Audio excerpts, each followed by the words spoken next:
before. Let's hear that one. Iran has met all of its obligations. It eliminated its stockpile of dangerous nuclear material. Oh, my God. Inspections of Iran's program increased. And we continued negotiations to see if we could achieve a more comprehensive deal. Today, after many months of tough, principled diplomacy, are you kidding? we have You're achieved golf. the framework for Get that off! deal. I can't take and it. I can't listen. Sorry, I can't take it. I'm listening to a naked deceiver and liar. I can't listen to him. There's no point in deconstructing a lie. The whole thing is a package of lies. Everyone with a brain, anyone who has any intellect, anyone who understands the Iranian mentality under the mullahs understands it's all a lie. The whole thing is a lie. Obama didn't cave into them. Obama gave them exactly what he was put in office to give them. Don't you get it yet? So what's the end result of this? What is the goal? What does Barack Obama really want for America? Well, there are people who know what he wants. They're not those who go to Harvard's Kennedy School of Government. They're not those who go to the Bolt Law School or any of the other institutions of lower living. They have studied the history of radical Islam, and they know exactly what it wants. And they know that Obama is not only an enabler, but a fellow traveler. That's how they see it. I see it from admirals. I see it from generals. I read it on the blogs from generals who were fired by Obama. I hear it on YouTube pieces from admirals who have seen what is being done and are trying to warn us about the enemy within and what his goal is. And so here we are. This is what we're living in. It's one man's opinion, viewing the holidays and what they mean. I'm very clear on what I see going on. I'm very clear on what I know needs to be done to save America. Can it happen? I don't know. Miracles happen. I want to shift, though, to something entirely different. A plane bound for Amman, Jordan, goes down in the Caspian Sea. The crash yields no survivors except the hijacker. And a cask containing an agent of unprecedented destructive potential is missing from the plane wreckage. A carefully plotted terrorist attack has been put into motion, and the resulting chaos might be enough to push America toward another costly war. Countdown to Mecca, it's a gripping page-turner. Available right now on Amazon.com or in your local bookstore. And it's produced by algae in the world's oceans, and domoic acid is a natural toxin that happens to accumulate in bottom feeders such as mussels, clams, and scallops. But it's changed. Why? The levels are higher. How do they know it's becoming a problem? Well, it's showing up more frequently in larger sea creatures such as fish and even dolphins. In fact, have you seen the sea lion deaths that are occurring? Well, it turns out that biomarkers that are used to find out why the sea lions are dying, they're finding markers for domoic acid. The amount of this toxin is higher in their red blood cells. And as you know, sea lions, amongst other things, eat hard shell clams, mussels, and scallops. And although it's been known that this toxin damages the brain, it's been found out that because the kidney has to filter it, the damage to the kidneys is occurring much faster than thought. I'm going to give you one last piece of data. The FDA set the limit of domoic acid that can be consumed by humans at 20 parts per million. Okay, just remember the number, 20 parts per million. But the government now says that below this, it doesn't cause any neurological effects. That's true in the brain. What you don't hear, though, is that the kidney is affected at 100 times lower than this concentration. Your kidneys are extremely sensitive. You ever woken up with lower back pain after you've eaten shellfish? Have you recently been awakening with lower back pain from some foods? I have. It's amazing. I couldn't put two and two together. I couldn't understand why. I stopped eating seafood from China months ago. I won't touch the poison. I insist that I find out where the food comes from. I don't eat it anymore. I used to love calamari. I won't touch it. Unless I know it's from Monterey Bay, I won't touch it. It's poison. I will not eat it. Because every time I ate it, the next day my lower back would hurt. I know it was kidney pain. No one has to tell me. I don't need a genius to analyze it and tell me it's your kidneys. I can feel it. Well, we don't have our own. At a certain age, you can't be your own doctor and figure out what's wrong and what's affecting you? If you can't, then you're not going to live too long. Well, let me explain why I'm going off on this hard shell stuff and low levels of toxins that you can pick up on your own. Because I have the same capacity to pick up the toxins in our social order, in our society rather, that the scientists can pick up with high-resolution equipment. I am very sensitive to the buildup of the neurotoxins being put out by our society. And that's why I am trying to warn you on a daily basis what is being put out into your mind. whether it be from the presidency, from Nancy Pelosi, from the Democrat establishment. Wherever you turn, they're putting out neurotoxins that are literally killing us. That's my opinion. Everything goes back to that at the end of the day.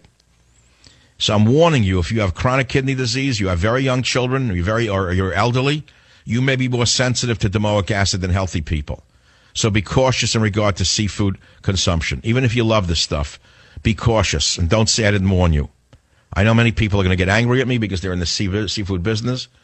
And I used to enjoy all of this stuff. I loved it. Oh, I used to eat mussels marinara. I don't eat it anymore. I won't do it.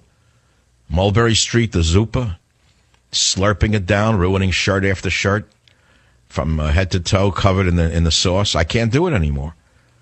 That's all. And you have to understand they're bottom feeders. They suck up the silt at the bottom.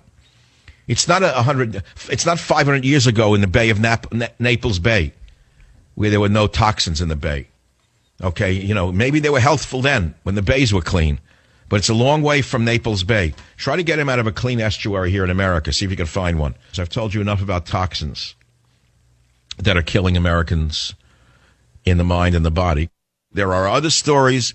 I love the Westminster Kennel Show, and I just love all dogs. Either you're a dog lover or you're not. I happen to find them amazing. Once you live with a dog long enough, you come to understand there's some kind of spirit in there other than just an animal. But if you live in Denmark, I guess you don't see the spirit or the soul, if you want to put it that way. What you see is just an animal. So if it's an extra animal like a giraffe that's beloved, you shoot it and then you chop it up in front of the children in the zoo and throw the meat to the lions. That's what happens with humanism. That's what happens with medical marijuana. That's what happens with drugs. That's what happens with a degenerate society that's lost its Christian base. It loses all of its compassion. Frankly, it loses its mind and its soul and its heart. And I see that in a fly's eye. As a former biologist, I saw it in the complex eye of a fly that I saw in high school. I was amazed at God's handiwork. Call it evolution, I can call it God. It doesn't matter what you call it. Just look at the compound eye of a fly, and you'll understand what I'm talking about, the miracle of life. And I believe in the miracle of equality as well, because not only are not all dogs created equal, you may love them all, but the species are different. You're not going to tell me that my 10-pound poodle is the same as a Rottweiler. No, in many ways, they're as different as you can get. The Rottweiler could eat him for breakfast, couldn't he? And so forth. I mean, the Wolfhound can run faster than other dogs. And yet, they're all members of the same species. They're all members of the same species. They're not different species. They're all different, though. There's diversity in the dog kingdom. Well, there's diversity in the human kingdom as well. We're all members of the same exact species. Yet we're all different. Some have strengths in areas and weaknesses in others. Some have great strengths in some areas and great weaknesses in others. We're not all equal. The communists and Marxists said that we were all equal, and they wanted outcome equality. And so if you put dummies in the same classroom as geniuses, and the genius continues to get higher grades, you call them names. And then you put the dummy ahead of the genius and tell the genius he's no good for doing so well in school. And what you wind up with is everyone failing. The whole system falls apart. That's what happened in every communist experiment in the history of the world. And that's why we're living in such sad times, because we have leadership that knows better.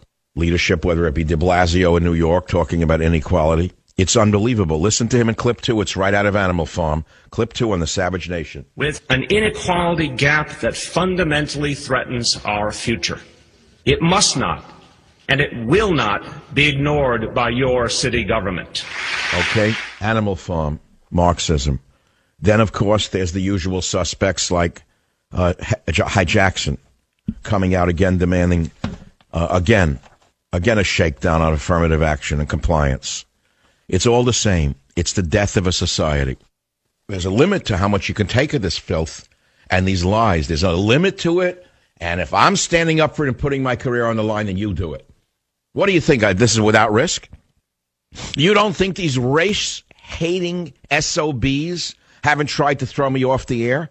You don't think when I stood up to the Hispanic mobs when I was a local host because I talked against the so-called dreamers?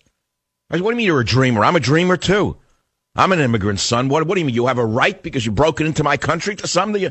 Well, they protested the station. There's a risk, you see, for standing up and speaking out. There's a real inequality gap between truth and lies, by the way. And unless you start speaking the truth to power, you're going to have nothing. You'll wind up with a ring in your nose. Your mind is already in an iron lung. You want your body in an iron lung? So in order to counter these lies, I'm going to put something out that I wrote December 15th, 1999, called White Male Inventions. It's a straight-out fact. It's unemotional. It's a list of inventions and who invented them. And I'll let you react to it any way you'd like.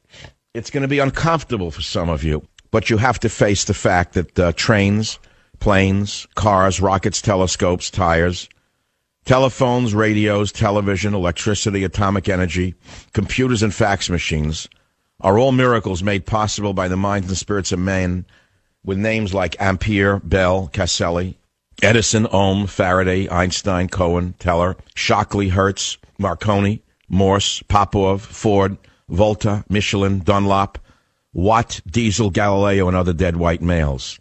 And many of you on the radical left don't understand what I'm about to say because it's tantamount to blasphemy in this politically insane day and age.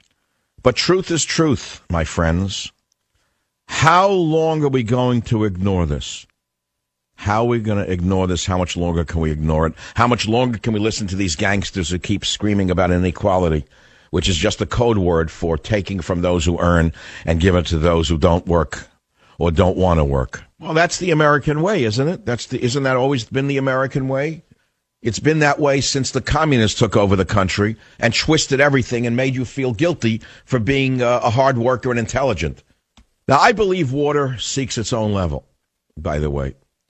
I had my life put on hold by the ACLU many years ago. I'm not complaining about it anymore.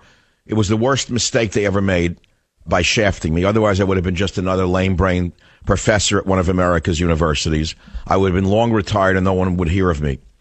But because they cauterized me in the cauldron of hatred, I became a much tougher, stronger, wiser man. And I wound up on the radio. And instead of retiring 20 years ago, I've been firing the truth out at the people all of these 20 years, all because of affirmative action. So thank you very much, social engineers. You have tried to suppress me, gag me, blind me, marginalize me, but it didn't work, did it? In fact, I'm bigger and stronger than I've ever been. Not because of you, but in spite of you. Because once the gangsters got rich on affirmative action. Now, remember something. There's a profession called civil rights. It's a profession. It's an entire field of endeavor. And many have gotten very rich on the civil rights field. And they're not going to suddenly stop because you don't want them to cash in on it anymore. They're going to keep going. Same with global warming. We know it's a fraud. 95% of global warming models are wrong. 95% of the climate models used by government agencies to create policies have failed miserably, according to former NASA scientist Dr. Roy Spencer. 95% of these models that the government uses to prove that there's a climate change are completely wrong. But it will not stop the climate gangsters from repeating their lies nor pushing their doxy. It will, just as it won't stop the affirmative action gangsters from pushing their doxy. That's the narrative. Look how far Holder has gotten on that narrative. Look how far Obama's gotten on that narrative about the oppressed minority. So you think they're going to stop because we all know it's BS? They never stop. It's up to you to stop them by never voting for them again. That's all there is to it. And you have to educate yourself and stand up to them. I'll be right back. Savage. The Savage Nation is sponsored by SwissAmerica.com, the only company I, Michael Savage, trust to buy my gold and silver from. SwissAmerica.com. Our President Barack Obama went before some idiot in the media named Charles Barkley, who's about as intelligent as you can possibly expect in the media today. You got to hear clip. Is it clip 12? Play 12 so the people can hear it. You have a really exciting initiative coming up called My Brother's Keeper. Explain it, because when they're explaining it to me, it sounds amazing, but I'd like to hear it from you. We're going to pull together private philanthropists, foundations, working with governors and mayors and churches and nonprofits. And we're just going to focus on young men of color and find ways in which we can create more pathways to success for them. So only young men of color, that would include African Americans and Hispanics, white